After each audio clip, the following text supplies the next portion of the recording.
शान्ताकारं भुजगशयनं पद्मनाभं सुरेशं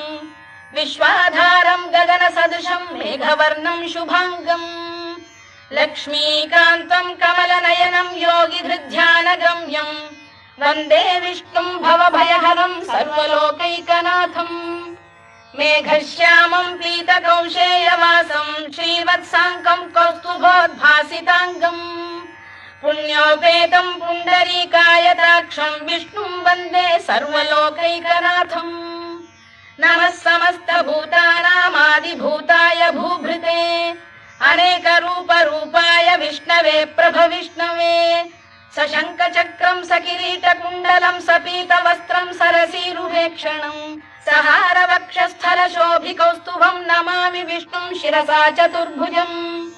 छायायां पारिजातस्य हेमसिंहासनोपरि